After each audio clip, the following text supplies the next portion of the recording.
Welcome to another episode of Angels, Positivity, and Love. Absolutely incredible experts from the world over. And I mean all sorts of like walks in life, background, a White House physician to the US president, the youngest Delta Force operator ever, professors. We had a neuroscientist tape last week, New York Times bestselling authors. Hint, that's what's coming up next.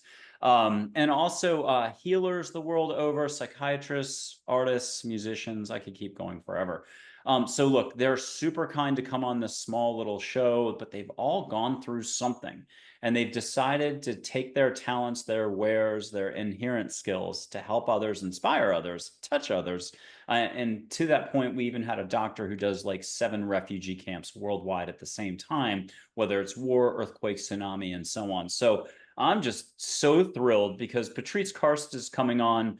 We've got her here now. She's about to say hello. But why? Because she does children's books. I have wanted a children's books author to come on and share their gusto. And we have found absolutely the perfect person to do that. She will call it string theory, even though that's her phrase she coined.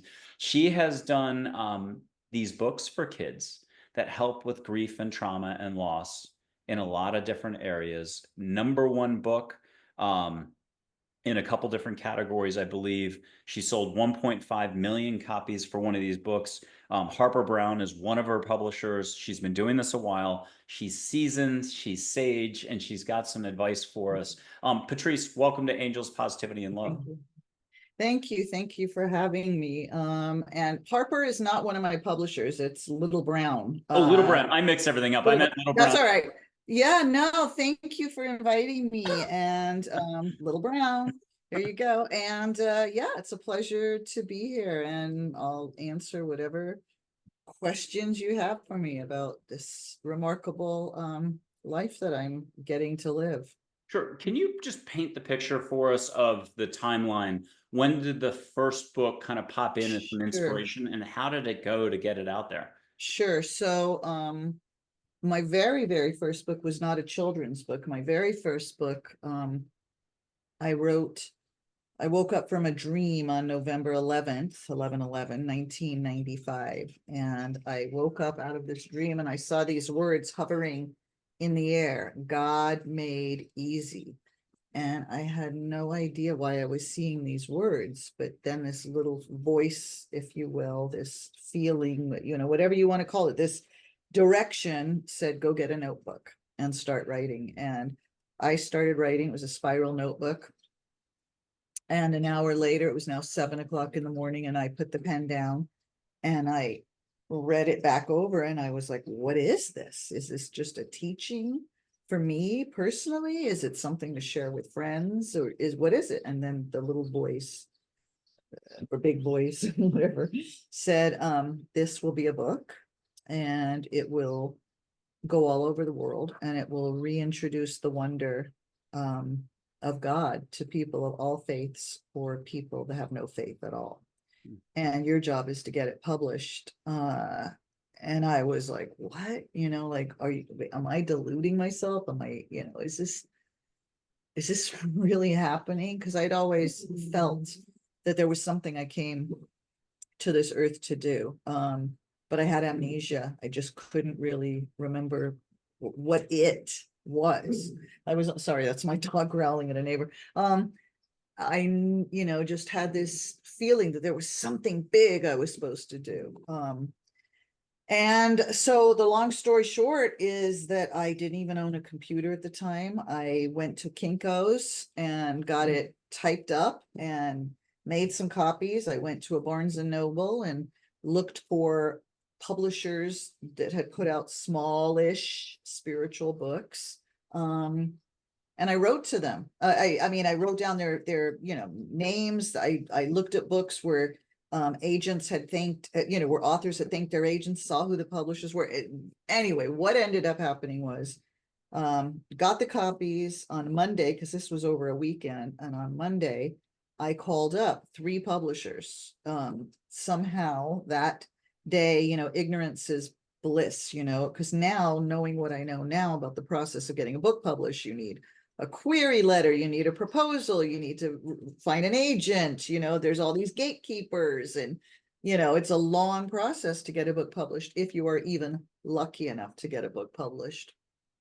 And there was no self-publishing really back in those days. And I'm a traditionally published author. I know a lot of authors do self-publishing. That's not my jam. That's way too much work for me. I like having the professionals do the covers and the marketing and the distribution and the foreign sales and all that. But in any case, I called up 3 publishers and just had the audacity to say to them, my name's Patrice Karst. I've written this mass market book about God for people, of all faiths, and I'd like to give you the first opportunity to see it. And all 3 of them, they said, what's the title? And I said, God Made Easy. And all 3 said, send it. And 3 weeks later, I was signing a publishing deal with one of them. It was a small publisher here in Los Angeles.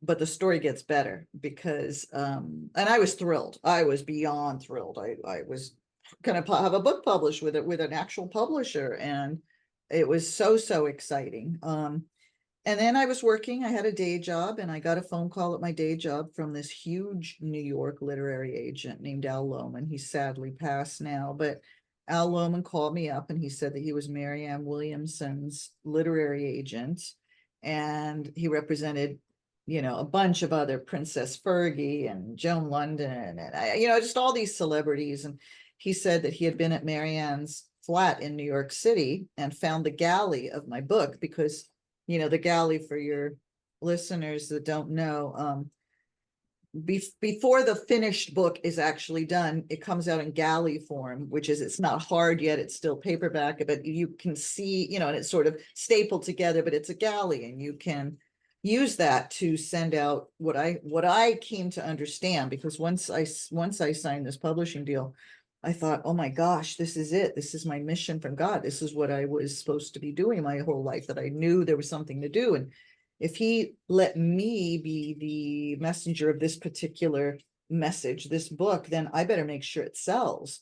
And so I read and I found out that what you're supposed to do if you want your book to do well is you find other authors that are in your genre, and you ask them if they'll write a blurb for your book. So I did that, sent out the galley, and I started getting back all these amazing blurb, John Gray from Men Are From Mars, Women Are From Venus, and Larry Dossey at the time of Bernie Siegel, and Greg Braden, all these different new age authors. And Greg's actually came a couple of years later. But in any case, one of the people I had sent it to was Marianne Williamson, and her agent said that he had been at her flat picking up her mail for her because she was in Egypt leading a Power Places tour. And he said, your manuscript leapt into my arms and said, read me, read me, read me. He goes, and I need to represent you. And I said, well, thank you, but I have a publishing deal. He goes, let me worry about that. Let me worry about that. Just, I want to represent you, and I want to get this book all over the world. I'm going to make you rich and famous. He's a very, very flamboyant agent. And I said, well, go for it. Awesome. I still thought it was someone doing a prank on. I couldn't really believe this was happening. But the long story short, he sold the book to Time Warner, one of the biggest publishers at that time in the world. And he got me out of my contract. I had to pay the publisher that had originally done it half of my advance money. I got paid a lot of money. And in 1997, God Made Easy came out into the world. And it did really, really well. It was published in Dutch, French, and Spanish, and Ellen Burstyn, famous actress, did the reading of the audio version. And a few years, like 2 or 3 years later, that division of Time Warner Books fell apart and dissolved, and I lost my editor, and I got this bright idea that I would try to see if I could get the rights back, because maybe then, remember, this is before the days of the internet. Amazon was just starting, really. So, 2 or 3 years later, a book is kind of a backlist book. And I thought, I'll get a new publishing deal and I'll put it back out there again, and it'll get even more, exposure. Well, it never ended up. I did get the rights back, but it never ended up happening. Actually, it did. In 2008, I got another publishing deal for it, but I couldn't stand what the publisher did with the book. He spelled rabbis rabies. He put a wrong address on the book. The design was horrible. So I basically bought him out of all his copies, got out of my contract and destroyed them. And then literally for the past 20 years, almost 20 years, every couple of years, I've gotten this feeling, you need to get this book published again. And I'm happy to report that I am just about to sign a contract. I got a lovely offer from another huge publishing company. And so God Made Easy is coming back out in 2025. And I don't think it'll look like this. It'll be a whole new everything, but God Made Easy. And really what this book was and is, it's not a religious book. It's sort of the antithesis of religion. It's a spiritual book making God, which we can call Divine Mother, Holy Father, the source, the force, the light within, universal consciousness, something bigger than me, higher power, Holy Spirit, whatever you want to call it. The message of the book is it doesn't matter what name you call God, just make sure you call. So when I got paid this lovely advance, it was an absolute thrill, but I was still a working mom. And here's how the next miracle happened, which is that my son, I was a single mom, and my son had really bad separation anxiety. And when I would bring him to school in the morning, he would cry. And I would cry on my way to work because I felt so bad because he was crying and we were both a hot mess. So one day I just told him what was obvious to me, which is that we were connected all day long by an invisible string. And by the way, I didn't coin the phrase string theory, but I used it in my when I write my letter to the readers in the book. I said, this is my version of string theory. I told him that we were connected all day long by an invisible string, and that if he missed me, all he needed to do was tug on the string, and I would feel it in my heart, and I would tug back, and he'd feel it in his heart. And then when I pick him up at the end of the day, there we are. But we've been connected all day long, and like that, his separation anxiety disappeared. And then all his friends wanted to know, Miss Karst, is there really an invisible string? Does it go to my Uncle Enrique? Does it go to my guinea pig? Does it go to my grandma who lives in, France? Does it go? And the answers were yes, yes, yes, and yes. So I knew I had something really, really special. I knew that somehow this abstract concept of love and connection, what is it, like, could be made tangible by this metaphor of an invisible string. So I wrote it as a children's story. Never written a children's story before. I just sat down and wrote it, and signed a publishing deal. And the book did incredibly well. It was a tiny publisher. And as the book started to, as each year went by, it just started to gain speed. It was like the little book that could. And then about 10 or so years ago, all of a sudden it started to explode. I have Google alerts set up on my computer so that if anyone's ever mentioning Patrice Karst or the invisible string, I will see that alert come up, and all of a sudden it was like boom, boom, boom, boom. The military was using the book, and the prison systems, and hospices and hospitals, and adoption of foster groups, and parents and therapists and educators and librarians, and moving, gifts for moving away, baby shower gifts. It was used. I mean, I can't. Valentine's Day, it exploded. It just became the book to talk about love. And that by now, Amazon, of course, was happening. So the book originally came out in 2000, and I had the paperback rights to the book. The hardback publisher had done, and this was the original version of the invisible string that came out all those years ago, looked like this. That was the invisible string. And a few years ago, my book was picked up by a huge publisher, Little Brown for Young Readers, who bought not only The Invisible String, but all of my other books too, which I'll show you some of those. But that's The Invisible String. This is what it looks like now. And the book exploded. It basically, we've sold 2 million copies now.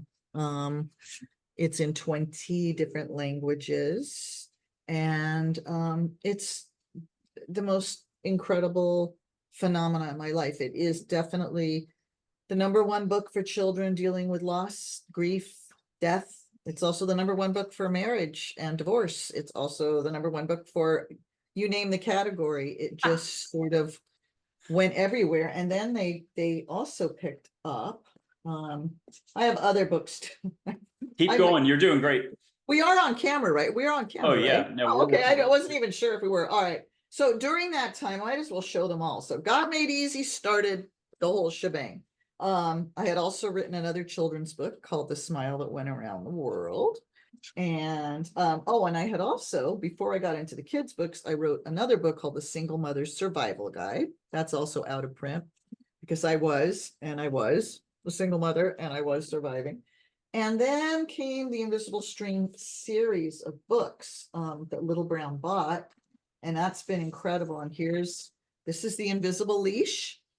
And this is becoming, what happened with the Invisible Leash is I got so many people writing to me and saying, could you please write a book that would be specific to animal loss, to when our beloved animals pass away? And I thought, what a beautiful idea. And as it so happened, as I was writing the book, my own little wiener dog Coco was passing away, and the book actually really helped me. And it's one of the #1 pet loss grief books now, so it's done incredibly well.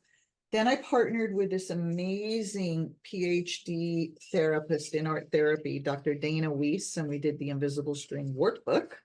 So this is used also all over the world by therapists and social workers and parents. It helps kids take the message of the book to the next level. It's filled with all kinds of activities and these sort of affirmation cards and games. And she did most of the incredible creating of the activities because that's what she does. She's got that kind of therapeutic play therapy mind. Brilliant. And then came the Invisible Web. And the Invisible Web is really what is it, right? If I have a string to you and you have a string to her and she has a string to them, we start to realize that we're all living in a web of love. All these invisible strings all intersecting and pulsating together. We live in a web of love, is really what it is. Then came, because the little kids need a book too, right? So we have a little board book called You Are Never Alone, an Invisible String Lullaby. And that's for the littles, for the little toddlers. And the most recent book in the Invisible String series is the Invisible String Backpack. And that's about a little girl, and on her first day of school, she's got a lot of worries, right? Who wouldn't on your first day of school? Mila has a lot of worries, and she begins to find out that she has an invisible backpack that she carries with her, and that we all have our invisible backpack, and it's filled with all the tools that we would ever need. And all we need to do is remember to reach in. So that's the Invisible String Backpack. And then my most recent book is Ruby and Lonely. And that's a book very dear to my heart because I definitely have suffered with loneliness a lot on this planet.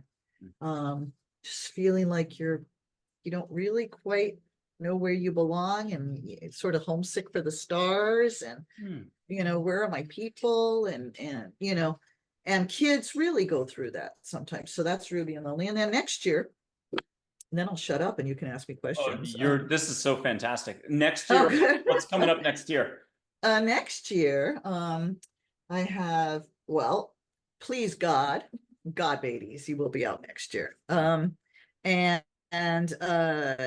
the Invisible String Family Celebration is coming out, and it's sort of perfect because it's the 25th anniversary of when the original Invisible String came out. And that's the same story basically as the Invisible String, but with locales all over the world and a diverse cross-section of families, because in the Invisible String, the family is a white mom and her 2 kids. And so over the year, even though at the end of the book, when we're talking about the whole world, there's obviously diversity, but I've had a lot of people over the years say, how come it's not a nuclear family? How come it's not a gay parent family? How come it's not a Black family? How come it's not it's very hard to write one book that will make everyone feel represented, but we've really pretty much done that in the Invisible String Family Celebration. It shows families of all different structures, races, religions, looks all over the world, and all over the United States,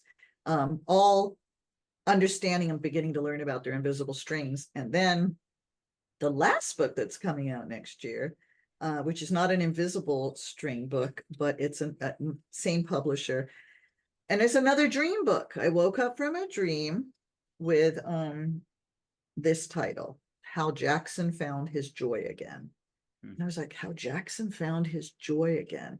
And sure enough, and I'm getting chills because the artwork is so beautiful for this book, but it's about depression, another subject that I know very well, because I've suffered with depression most of my life.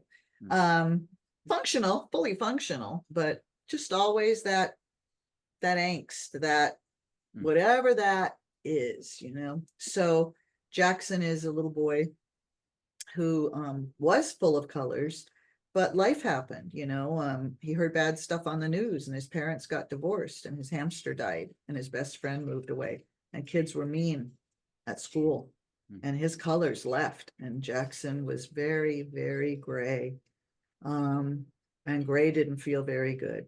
So one day his counselor at school gives him a little exercise to do, which is to go out into the world and start to notice the colors and how the colors make him feel. And one day he's looking out at the ocean and watching the spray of the sea and the sky and the surf all swirling and flying around together, and blue returns. And then he goes for a hike with his mom in the forest, and green comes back, and on and on and on, until by the end of the book, Jackson has his colors back, and a kaleidoscope of colors he didn't even know that he had. And so it's a very powerful book to help people realize that we all at times lose our colors, but they come home to reside within us again, because it's our birthright.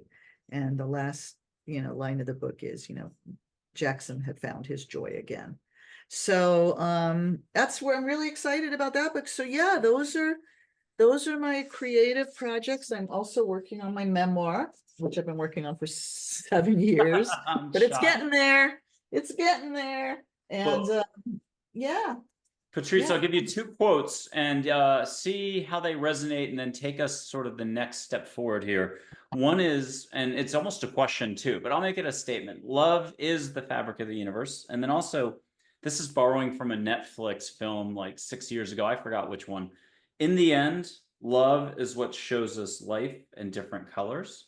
Can you just talk to us about love is the fabric of the universe, and in the end, love is what shows us life in different colors? Sure. Well, that's everything. That's everything. That's the whole shebang.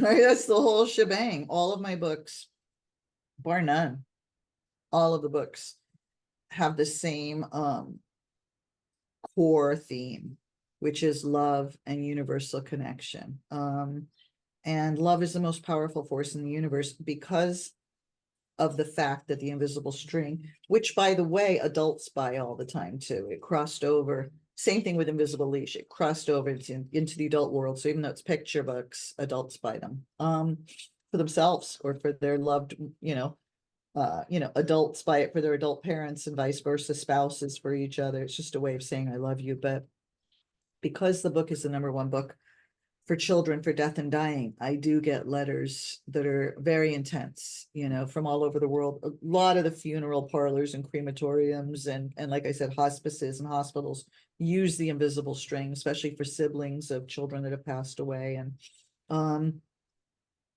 I get a lot of letters from people that are in the grief process, and they want to let me know that somehow my book has helped them and their families. And I'm always so honored beyond belief that, first of all, that people take the time in their busy lives to write to an author. Like, that's a lot of energy to put out, to just write to a stranger in the hopes that they'll even get the letter. And so I made a promise to myself when God Made Easy first came out. I promised myself that if anyone ever took the time to write to me, that I would absolutely write them back. And the only difference between, you know, when my first book came out, which was 28 years ago, and now is that I get a lot more letters now, but I still do the same thing. And I truly think that part of the reason why the invisible string turned into the global phenomena it has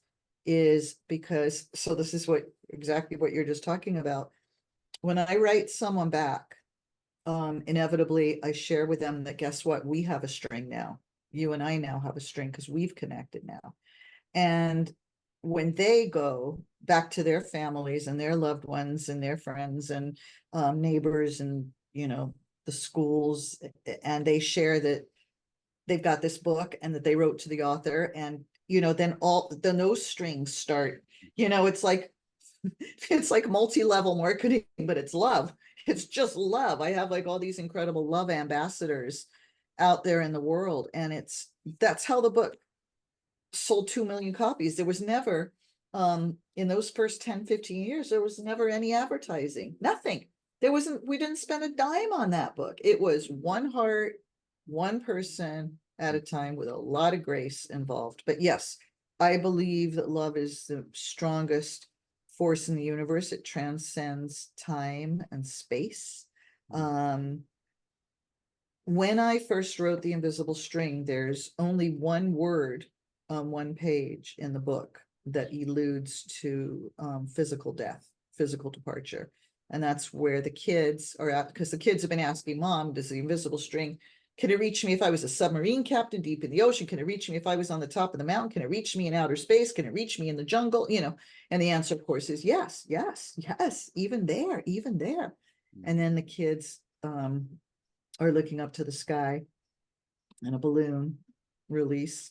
And the kids ask, can my string reach all the way to Uncle Brian in heaven? And Mom says, yes, even there. And the original publisher didn't want that page in the book. And he was pretty adamant that he didn't feel that death belonged in a children's book. And I had to fight. And I said, look, we have to include death, because that's the whole point, is to show that this force, this love, is that powerful that it can even connect us to our loved ones that we can't see physically anymore. And he backed down, and thank goodness I fought, because that one word on that one page, because the rest of the book is not about death at all. It's very much about life, you know.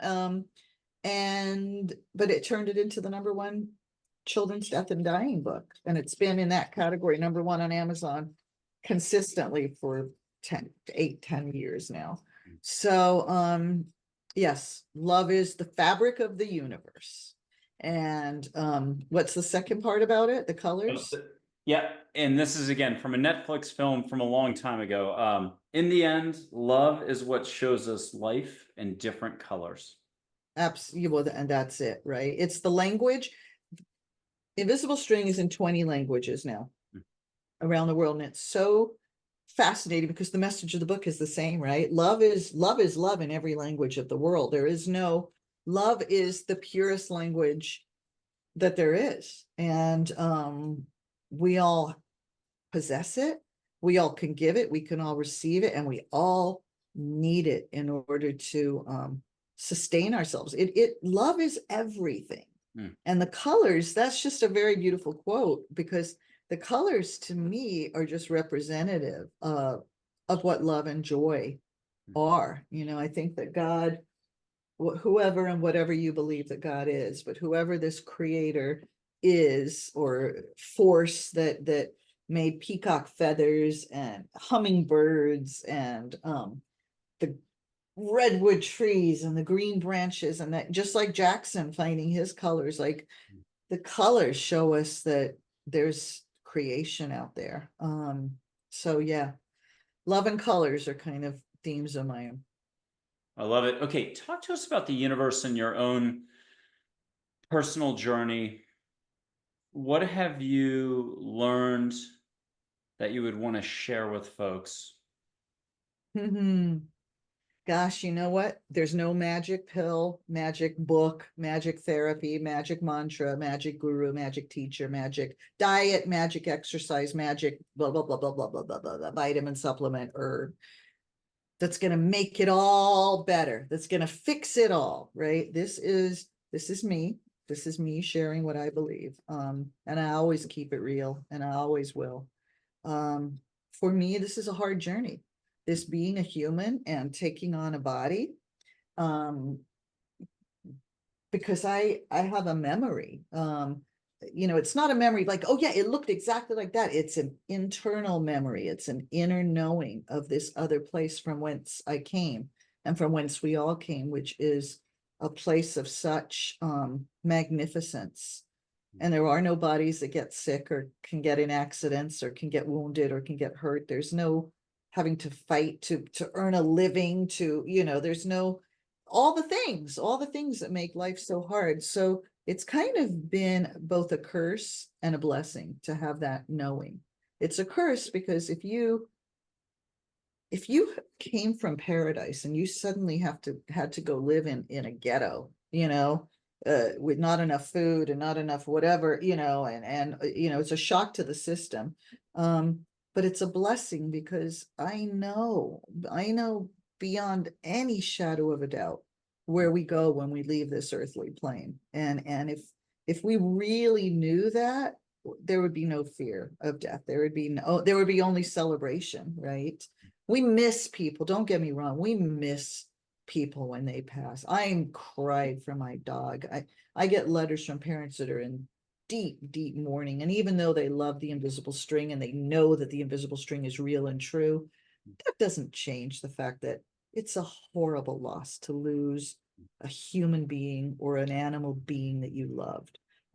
There are parts of this experience called life that suck.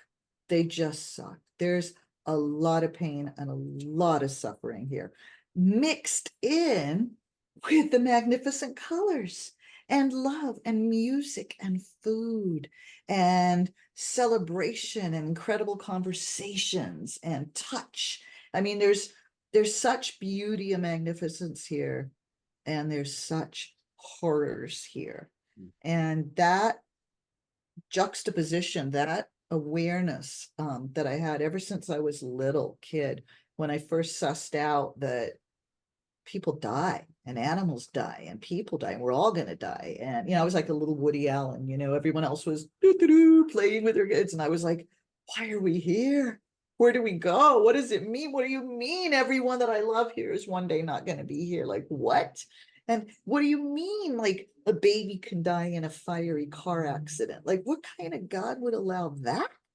Like, none of it made sense to me because I knew I believed in God. I just always loved God, or the idea, and again, not a religious God, not a particular form of God, but just I had this awareness that there was this all-loving, powerful force that had created me and created all of this for all of us. But I was also really angry at this God and really hurt. I was raised in a very abusive, mentally ill family. And as a little girl, I didn't understand that. All I knew is that when I went to my friends' houses, they had loving, wonderful parents that said, "Hello, Patty, how are you? How's school? And give us a hug." And there was warmth, and my house didn't have that. My house was cold and scary and sad and lonely. So I had this real beef with God, like, I know you're real. I know you exist. I see your artwork out there in the world. Why do you not love me enough that you could have given me loving parents? What's that about? And that really began my spiritual search. My spiritual journey began very young, very, very young, because I needed to understand. I knew that God, I didn't know the word bipolar at the time, but that was my image of God. Like, was God just on that day, he was asleep when that child died? Like, if you're God and you created all things and can in a blink of an eye make all things happen or not happen. Why would you allow that? And that really was my starting point, was to try to understand the chaos of this planet. And off I went on my spiritual journey. Do I understand the chaos of this planet now? And I'm, about to be 65. It's still chaos to me, and I still have a beef with God, and I'm still confused. But certain things I've learned, such as that there is karma, and there are lessons that as souls we choose to learn, and the earth is a school. It's a place we come to work out that which we need to work out so we can keep going to the next higher level, next higher level, next higher level. And we can't understand. Like, I think, what the heck was wrong with me? I was in paradise. Why would I ever choose to be a baby again? Like, are you kidding? Like, what were you thinking, Patrice? Like, are you mad? But yes, so I understand now a lot of the questions that I had. But is it all wrapped up in one little package still? No. Do I still suffer on this planet? Yes. But somehow through these books, somehow through getting to share my truths with my fellows, my fellow beings here, it has made the journey, well, it's given my life purpose, obviously, and just to connect on that human level. Like, I'm all about that. Since we are here, and since I am here, I'm going to be as human as I can be. So I'm not here to pretend I'm some lofty spiritual being that has risen above the matrix. No, I'm clearly still in the matrix. I have to pay my bills, and bad things happen sometimes, and sad things happen, and I have a body that things can happen, and it's a challenge. Anyway, you asked me a short question. I went into a very long answer, It was but that was a totally beautiful answer. I'll give you another one, but I can buy time and I'll read an excerpt from a little book called Listening to Angels, written by angels. I saw balls of light as I typed. I'll do that in a second to buy you breathing space. But I'm going to give another quote, and if you can just either say right on or extrapolate. And I'm quoting, I think it's the Big Mary. I'm not coming from any religious, non-religious perspective, but if I do use the word faith, it could be non-religious faith, religious faith. It's just letting go from here to here, like you said, to kind of connect more with all there is. But the quote was, Mary said, love is everywhere. Open your eyes to see love. And that's a real responsibility, because once we get to be adults, like a lot of kids at some point before the trauma hit in, they're in the flow, the force from Star Wars. I mean, I can do Yoda's voice in a little bit too. But the point of this is they're gigging, they're digging everything. But then adulting kicks in, the seriousness of life, the weight, the heavy, the gravity. It's 6 times what you normally would experience. And so with that, what is it about when she says, open your eyes to see love, that is that nuance that some of us can miss in an entire lifetime, or get stuck for a couple decades and not remember that little something? It's a spark. What is that? it's a spark, all right. Well, to me, the opening your eyes, it's to see, right? You open your eyes to see, but our eyes are really magnificent. We can see like this, we can see like tunnel vision, or we can open up our periphery and our entire visual space and see a whole lot more.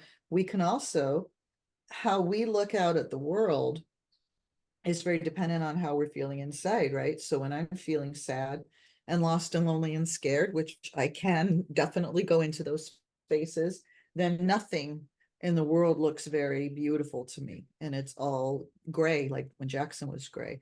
And then something will happen. My dog will lick my face. I'll get a happy news on a phone call. Whatever, a neighbor's super nice to me and leaves me some fruit. Fill in the blank. And isn't it amazing how suddenly things look a little bit different and feel a little bit different? So obviously that quote, it's an invitation to walk through the world with your eyes, perhaps not just looking right here, maybe looking out and maybe looking for evidence of God's wonders and beauty. I remember once walking along, over the past year, without going into all the details, I had a botched cataract surgery, which then resulted in numerous other eye surgeries. So it's been a year of, so it's so interesting that your quote is about open your eyes and see. And I was walking my dog one day and the vision was really wonky and very scary, not knowing, is my vision ever going to be normal again? And I heard this voice say, look for the beauty, look for the beauty. Yeah, right, just like that, look for the beauty. And so I did. So I was just like, you know what? Even with my wonky vision, wow, I can see that incredible green bush over there, and I can see the magenta of that flower, and I can see that black and white cute dog. And as I started focusing on looking for the beauty, the wonkiness in my vision of the two eyes not working together, I'm not going to say that it was 100%, but wow, really different. So look for the beauty. Yeah. I've been a runner for 42 years, since I was 14. And, you know, I do thinking like everybody else. I'm going to get right back to it at 5 o'clock today.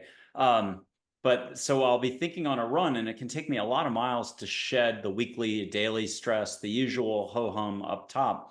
And angels will kick in one time, you know, once in a while. It'll be voices just that are super loving. And they're like, hey, lighten up. Don't take it so seriously. Enjoy the run. Enjoy nature. I'm running in North San Antonio. There are these things called cedar trees that are so green and lush, one of my favorite. But they've had me lately, the last few months, just to reach out once and touch the branch, say hello to the trees, take in that green. And there is a shift, a transformation. Your body, your brain, the part of your brain that's with your body knows what to do to relax a little bit. So I found that fascinating that you said all that. Yeah. It makes a difference. Okay, It I'm going does. to read something for about probably like 45 seconds a minute. I'll read it as fast as possible, but I want to get your reaction like we've been doing, because you've just been fantabulous to make up a word. Here it is. Just if anybody doesn't mind, I mean, the name of the show is Angels, Positivity, and Love. Just trust that it's angels' voices. If anyone thinks I wrote this, you got to be kidding me, but thank you. Huge compliment. Awareness, the title of the little chapter in a appendix is this: What's up with mankind? Why angels now? Like, why are they so available? Awareness for mankind is on the horizon. Call it a spiritual awakening if you wish. It's a chance for all to grow. Mankind is ready for more unconditional love and compassion for all, and more compassion by all for all is needed. Mankind is ready for change from rat race mode. Happiness is obtained in the absence of ego. Ego's afraid to be vulnerable, to let go, and to be in the unknown. Again, there's nothing to lose and nothing to gain. Move past seeing the negative. Compassion can be taught through one's actions. How? Slowing down would do a world of wonder for most people. Doing it consistently is where the problems and opportunities lie, so stay present. Start right now. Letting go means less thinking. Do not get lost in perceived tasks, roles, ego, etc. Being in the moment is to do compassion for all. For individuals, an egoless path would be great, but it's just not realistic. Allow ego to serve as a reminder when it pops up, a reminder for what you decide. How about a reminder to breathe? How about a reminder to enjoy each moment as it comes? Believe that all moments can be the same. Whether it's a moment at work, a moment looking at nature, all moments are the same and peaceful. Only thinking something can interfere with this. Likewise, they're not separate paths for mankind or separate worlds for individuals. One is one. Through awareness and owning the consequences of one's thoughts and actions, a person begins to see how all of life is truly interconnected in one. Faith in all can lead to a change in mankind. This is the path for all of man. This is about man bringing peace and joy to all. And this is about your personal growth in your life and finding the next stage in your soul's development, as well as the continued evolution of mankind. The greatest gift is allowing all of this growth and change. This is frightening for some. There's nothing to do here. Slow down the doing. Instead, breathe, smile, and relax. Appreciate all. Compassion for all is life. Almost done. This is also about acceptance for all. Regard others as yourself generously and without fixation. Believe in all. It is much simpler than people think. Again, this is because this is not about thinking, but less thinking. Open yourself up to life. Speak with us. Be. Is that okay? Wow. Well, that sure sums it all up. Yeah, but hold on. We got Patrice Karst here, who's literally, you've made it your life path. It's the Bodhi path. I never say anything correctly. The Buddhist path of just service to others. You've got the momentum here. Let's keep you fresh. what's your reaction to this? And can you say it your way? Because you have a beautiful Well, voice. no, you just, that was just really a primer on spirituality. I mean, it was everything. It was everything. And the compassion piece of it. I Mm, think that piece probably stood out more than anything. Because that's the deal when we really can, the old love thy neighbor as thyself, do unto others as we would have them do unto you, as you would have them do unto you. I mean, that really is, it almost sounds cliche. We've all heard those things so many times, it's like, but it's everything. It's everything. If I can look at you as my brother on the path, um, that we're all one. We're all, you are my brother, and you know that mean woman is my sister, as much as I might not like her, or that, that grumpy dude that cut me off on the freeway. We're all connected. So, I believe that we don't just come here to this earthly plane to you know go out and have some fun, and then years go by, and then we die. We're here for a deeper purpose. Our souls decided to descend once again into matter from the ethers, and we didn't make that decision to waste our lives. So don't waste your life. You don't have to write the best-selling books to have your life have the meaning. Everyone has whatever their destiny is. Maybe there's a farmer, and without even realizing it, but those incredible crops that he grows are feeding and nurturing and sustaining people that he will never, ever, ever meet. But it's what's happening, like I have the gift when someone does write me back to get to see the reaction, or when I read articles about the book. So I get that incredible feedback. I'm very fortunate that I get to see the impact my books are having in the world. But there's people doing so many things. What about that emergency room nurse who, at a time of someone's greatest terror, they were going through something, that nurse, the compassion that nurse gave may have changed their entire lives. Like, the small things that we do on a day-to-day basis, we may never see what that gift did. But I believe that when we leave this place, and we all leave this place, and it's called different things. Some people call it the Great Review, the Great Life Review. I don't know. I don't remember what it was like or what my review was, but I do believe that there is a time of reckoning, if you will. But it's not just for the what did you do wrong? It's also getting to see all those moments that you did something that purely came from your heart, and how that might have affected thousands, if not millions of people. Like, the small little acts are everything. There is no, in the spirit world, there is no small act or big act. It's just all energy, right? Everything's energy. So as much as we can, because we're not perfect and we're not saints. Or maybe we are, but we're saints that forgot, and now we come back to try to have to remember again. But do the best you can, and if nothing else, look for the beauty when you can, or try to remind yourself to look for the beauty. And no matter what is going on in your own personal life, you still have the capacity to give love. You can still, giving love is, and it brings energy back to you. I don't mean, I know the law of attraction, and if you do this act, then it will, come, what you sow you shall reap, and all that. But it's not even about that. It's about, do it because it feels so good. Loving feels so good. Withholding and being blocked and being angry and being unforgiving and being righteous is miserable. So do what feels good. And usually really what feels good, truly feels good, is sharing your love, your heart. Brilliant. And I gotta share something as a show host, which is a hard thing to get used to, but I think I got 130 shows under my belt now, so I guess it's starting to Wow. happen. Today, I had somebody who's going to be episode 139, November 6th of 2024, Scott Clover out of Portugal, even though he's New York City normally. He was mentioning something from way earlier that you mentioned. He was mentioning a Neil Donald Walsh book that was the audio version, Conversations with God, but narrated by Ellen Burstyn and another very famous person who I've just blanked on the name on. But he had said Ellen Burstyn. What are the odds in a period of an hour and a half apart that I get Ellen Burstyn narrating something?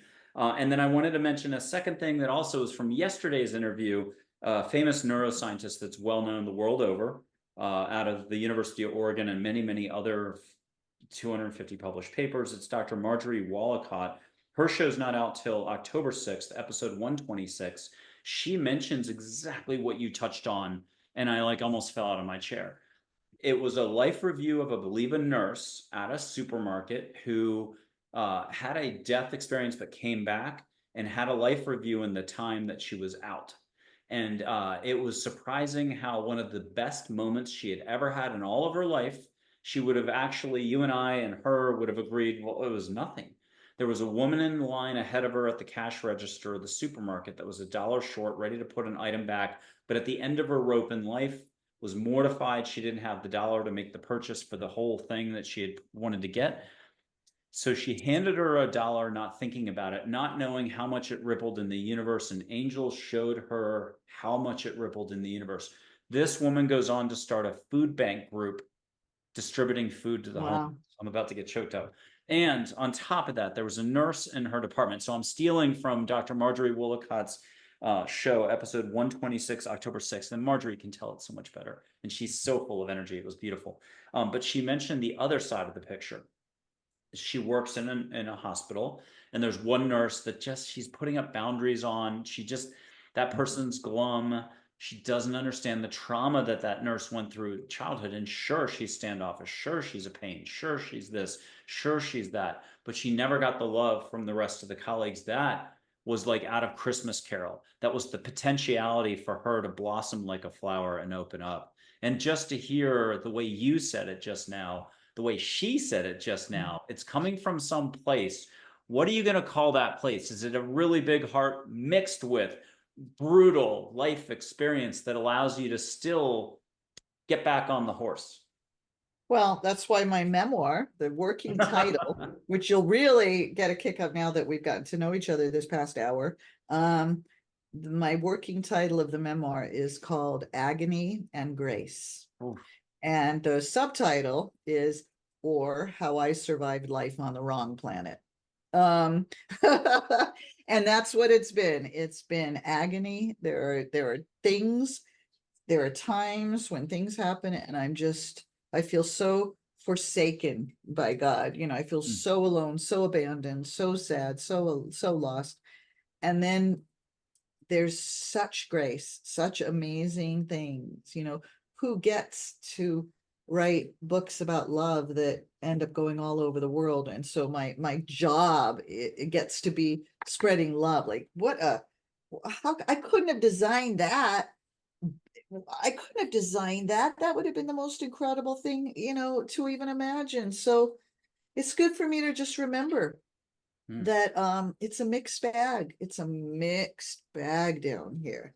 But the good outweighs the bad, and the promise of better days to come is always there. And we all go home to paradise. That I absolutely know. Some people call it heaven, and some people call it from whence I came, and some people call it nirvana or bliss or the other side or the great beyond or the rainbow bridge or the astral realm or the heaven, whatever it is. But I do know that's where we all came from. It's where we all return to. And this is where we get to show our stuff. This is where we get to work out our things, so let's not waste a minute while we're here. Well, we're about to do a classic move on this show, which is I light some sage, I blow it from Texas to California. You get to catch what you can catch.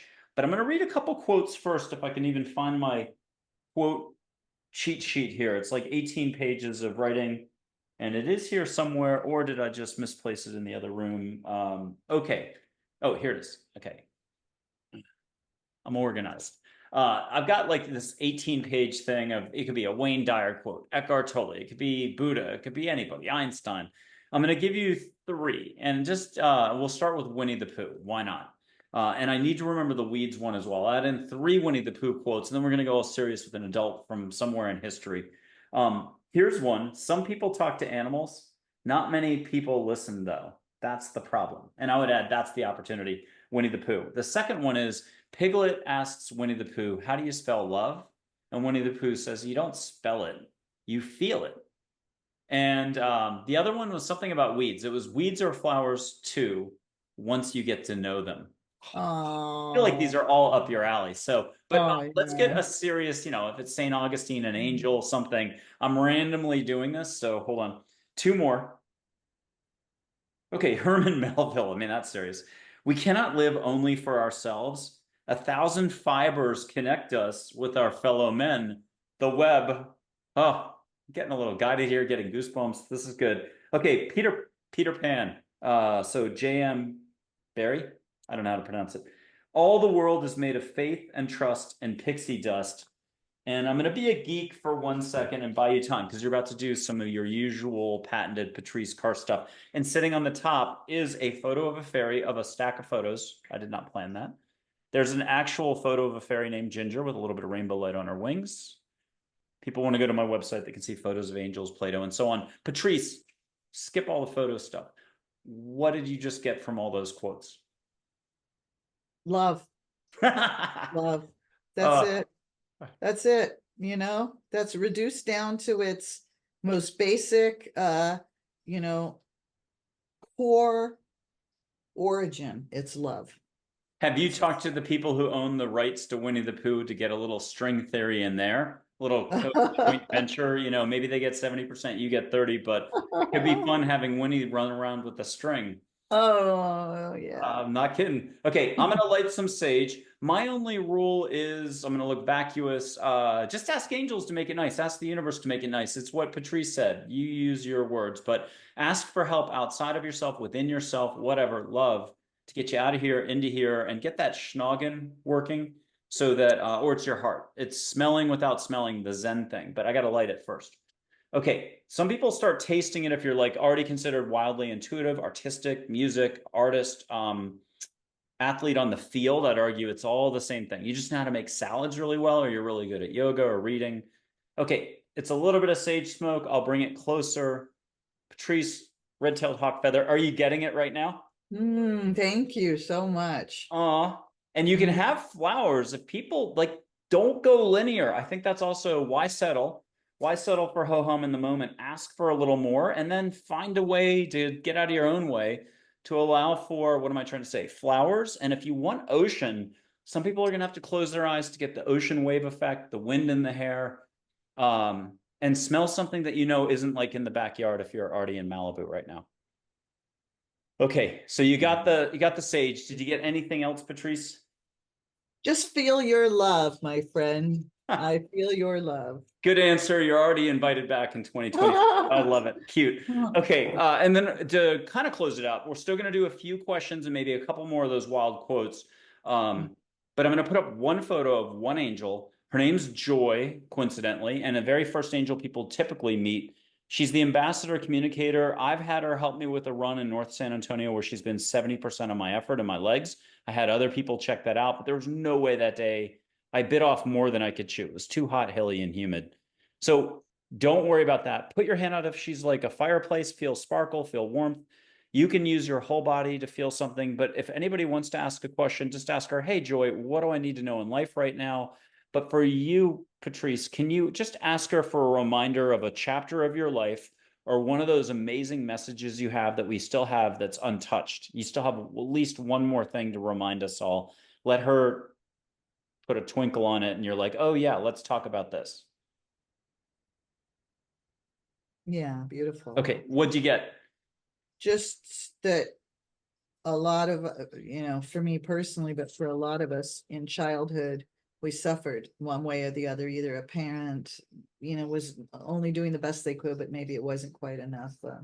or we got bullied, or fill in the blank. We all have some very painful things from childhood, and the message I got was just that even at those times when we felt so sad and so alone, we had our angels with us who have always been with us and always will be with us. So we're never alone. Yeah, never alone. Okay, give us one more reminder on, have you thought about hanging what do we call it, a shingle? Have you thought about doing retreats, whether they're writing retreats, but they're more philosophical or spiritual or self-help or just exploratory? How about that? Life exploratory retreats, maybe a water location. Have you already done that, or are you thinking about it? No, I mean, I've done writing, workshops and, classes and things, but no retreats. But my partner on the Invisible String workbook really would like to start doing retreats. So maybe we'll start doing it. And I'd love to hear if that happens. And we're going to have you back on the show middle of next year to follow up on, once a couple of those have happened. Well, look, Thank Patrice you. Karst, you are incredible. Wow. Thank And I'll you. leave it at that. Thank you for doing what you do. Thank you so much for having me, and sending out love to all of your audience. We all have our invisible strings and we're all connected. Never Yes. forget. I All love right. it. God bless. Take Thank you, care. Patrice.